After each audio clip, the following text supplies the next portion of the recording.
नमस्कार. मी ज्योतिषशास्त्री आभा करंदीकर आपले सगळ्यांचे स्वागत करत आहे. जे जे व्हिडिओ बघत आहेत त्या सगळ्यांचे आभार, लाईक करत आहेत त्यांचेही आभार.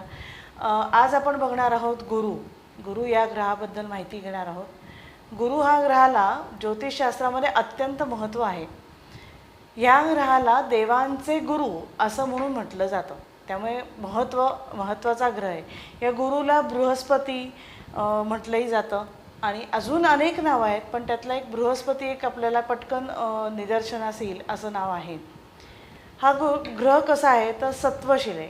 गुरु कसे तर सत्वशील असतात. त्याप्रमाणे आपण आता ह्या गुरुप्रमाणे हे आपण ह्या गुरुबद्दल माहिती घेणार आहोत. आपले गुरु कसे असतील किंवा गुरु कसे असतात त्याप्रमाणे हा गुरु तसाच वागतो की नाही हे आपण आता बघणार आहोत. तर मुळात हा ग्रह हा पूर्ण सात्विक आहे असं म्हटलं जातं. या ग्रहाला ज्योतिषशास्त्रामध्ये खूप मान आहे. कुंडलीमध्ये गुरुचं कुठल्या स्थानी आहे आणि त्याला बळ काय आहे ह्याच्यावर तुमची मान मरातब कशी आहे, तुमचं शैक्षणिक क्षमता कशी आहे, तुम्हाला संततीसारख्या आणि या सगळ्या गोष्टींचा लाभ होणार की नाही हे गुरु ठरवतं. म्हणजे आत्ता आपण म्हटलं तसं विद्या आणि संततीचा कारक हा गुरु आहे. गुरुच्या स्वतःच्या राशी आहेत धनुरास आणि मीन रास. धनुरास आपण पाहिली तर ती कशी आहे की योद्ध्यासारखी आहे. हातात धनुष्य धरून उभा असलेला एक माणूस आणि खाली घोडा असं ते कॉम्बिनेशन आहे. आणि मीन रास म्हणजे मासा असलेलं चिन्ह असलेली रास. या दोन्हींना ह्याचा स्वामी हा गुरु आहे. म्हणजे गुरु कशा पद्धतीने वागेल तर वेळप्रसंगी न्यायाने योद्ध्यासारखा वागेल आणि वेळप्रसंगी माशासारखा जलप्रमाणे एकदम मिक्स होऊन जाणारा, एखाद्याला आपल्याला काय म्हणूयात आपण, एखाद्याला माफ करणारा, दयाशील असा आहे गुरु. या गुरुचा उच्च रास काय तर कर्करास. कर्करास आपण चंद्राची रास आहे.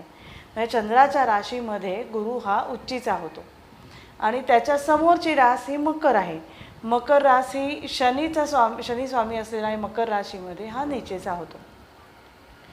हा कसा आहे तर प्रौढ आहे, पुरुष आहे, पोक्त आहे.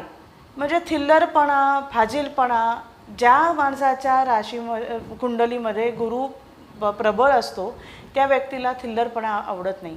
आपण जर पाहिलं तर म्हणजे समाजामध्ये फिरताना किंवा इकडे तिकडे बघताना पाहिलं तर ज्या व्यक्तींकडे हुशारी आहे, अभ्यासू आहेत, ज्ञानी आहेत, संशोधन करणाऱ्या व्यक्ती आहेत, आध्यात्मिक आहेत, शिक्षक आहेत, गुरुतुल्य आहेत, ह्या सगळ्यांना फाजीलपणा किंवा टाईमपास करणं किंवा अशा गोष्टी त्यांना आवडत नाहीत.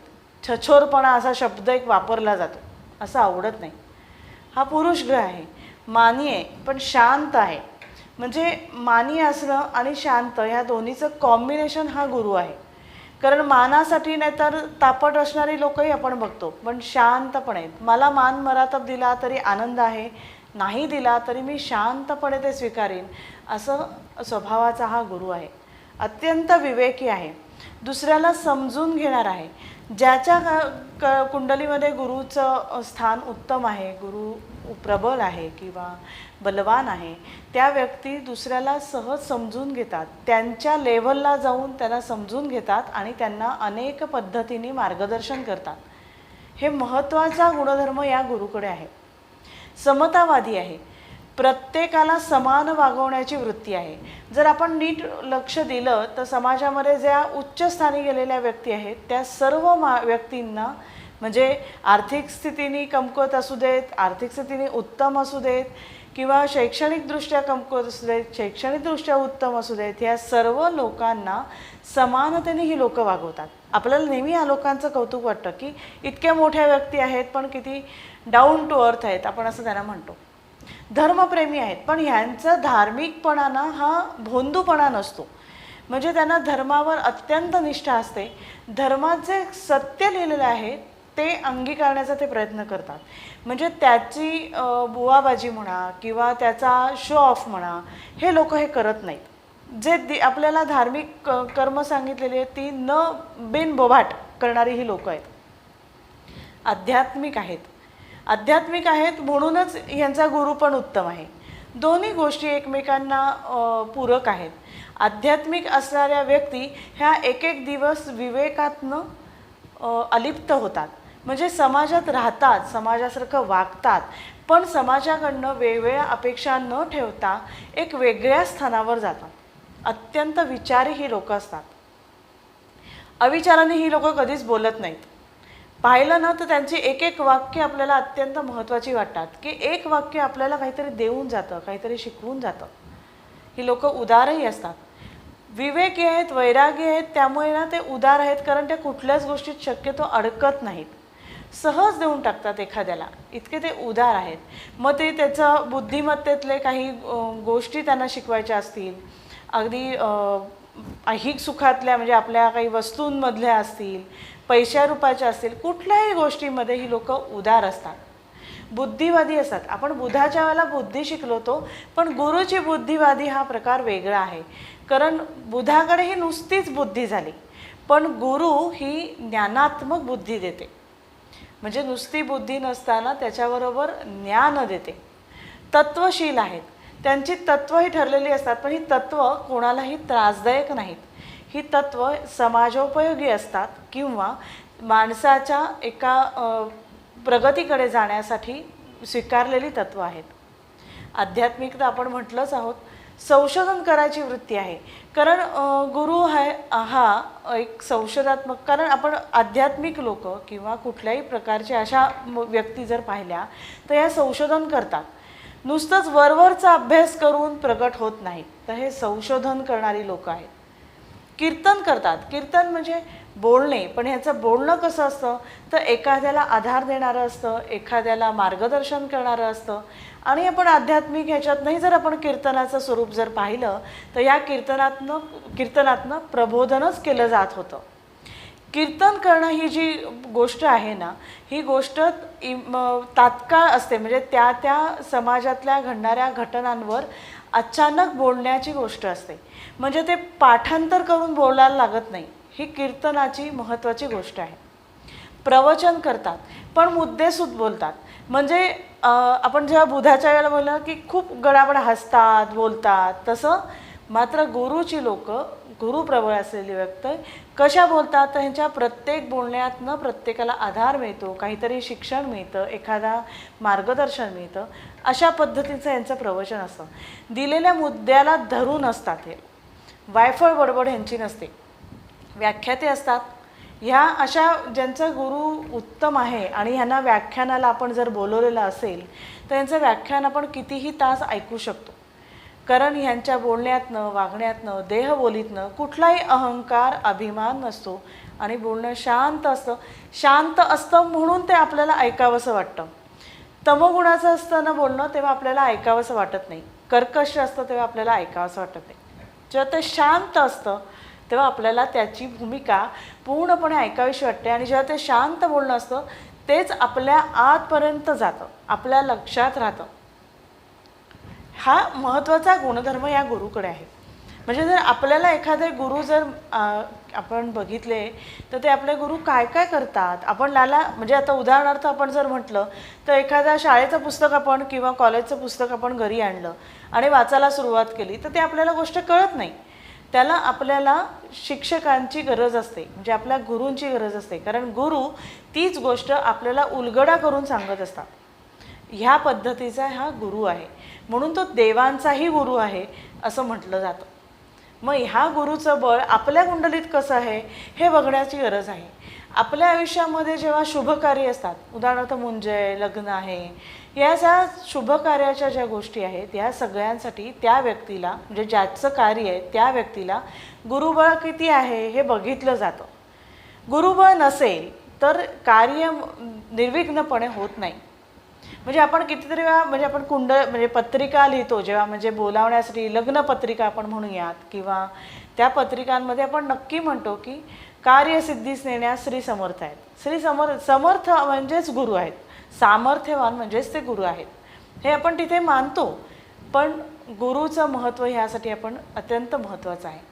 पण जेव्हा गुरु बिघडतो तेव्हा काय होतं तर ही व्यक्ती ढोंगी होते, ही व्यक्ती फसवेगिरी करणारी असते. अतिमानी असते. मग अशी आपण मान मरातब पाहिला, पण आता जर गुरु बिघडला म्हणजे पापग्रहयुक्त असेल तर तो काय होतो, तर ह्या माणसाला अतिमान लागतो. छोट्या छोट्या गोष्टीत म्हणजे त्याची कुवत असो नसो या व्यक्तीला मान हवा अशी त्याची एक फाजील अपेक्षा असते. गर्विष्ठ असतात ही लोक, म्हणजे एवढंसं काम करतात पण ते लोकांना इतकं दाखवत फिरतात. जो खरा गुरु, उत्तम गुरुचं स्थान असलेली व्यक्ती कधीही शो ऑफ करायला येत नाही, असं आपण मगाशीच बघितलं. त्याला कोणालाही सांगायला याची गरज नसते की मी हे केलं मी ते केलं, पण जेव्हा ती गुरु बिघडलेला असतो ना त्या लोकांना सगळं दाखवावं लागतं. मी हे केलं ते केलं, गर्व असतो, अहंकार असतो. आता गुरु चांगला असेल किंवा त्या स्थानगत पाहिलं तर गुरुचं कार्य काय काय आहे, तर गुरु उत्तम असलेलं किंवा दशमस्थानाशी म्हणजे जे आपला व्यवसाय व्यवसाय नोकरी करणार आहोत, शिक्षण घेणार आहोत, या संदर्भात गुरुचं महत्त्व काय आहे, तर हा कायदेशास्त्र शिकू शकतो. ही व्यक्ती भाषेवर प्रभुत्व मिळू शकते. म्हणजे आर्ट्सला जाऊन एखादी भाषा निवडून त्याच्यामध्ये तज्ज्ञ होणारी लोकांचा गुरु हा निश्चित चांगला असतो. अर्थशास्त्र, आपण बुधाच्या वेळेला गणित पाहिलं होतं, पण अर्थशास्त्र हे गुरुकडे दिलेलं आहे. बँक हेही खातं गुरुकडेच दिलेलं आहे. तत्त्वज्ञान हाही गोष्टी या गुरुकडेच दिलेल्या आहेत.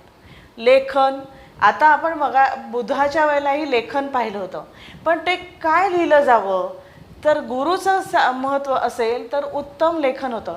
म्हणजे चांगल्या ग्रहांचं जर एकंदरीत छान योग असतील ना, तर या लोकांच्या हातनं ग्रंथलेखन, आध्यात्मिक लेखन, समाज प्रबोधन लेखन अशा गोष्टी होतात. गुरु उत्तम असेल तर ह्या व्यक्ती ज्योतिषी होऊ शकतात. कारण ज्योतिषशास्त्रामध्ये दुसऱ्याला आपण बोलण्यासाठी आपल्याला बुधाची गरज जशी आहे, तसं गुरु हा दुसऱ्याला समजून त्याच्या लेव्हलला जाऊन त्याला समजून सांगणारा हा ज्योतिषी मार्गदर्शक म्हणून गरजेचा आहे. पौरोहित्य करणारे लोकही, म्हणजे कारण धार्मिक आपण हे पाहिलेलं आहे गुरुचं, त्यामुळे पौरोहित्य करणं किंवा देवळांचे पुजारी किंवा अशी जी धार्मिक स्थानांशी जी कर्म केली जातात तिथेही गुरुचा संबंध येतो.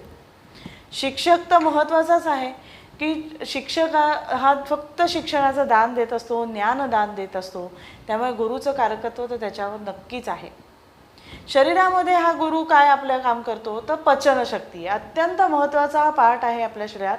की खाल्लेलं अन्न जर पचन नीट झालं नाही तर आपल्याला जे इतर व्हिटॅमिन्स, कॅल्शियम, जे आपल्या शरीराला ज्या आवश्यक गोष्टी आहेत तर त्या आपल्याला नीट पुरवठा होत नाही. त्यामुळे पचनशक्ती ही आपल्याला महत्त्वाची आहे. तर ही पचनशक्ती करण्याचं काम ह्या गुरुचं आहे. लहान मोठी आतडी ह्याच्यावर गुरुचा अंमल आहे.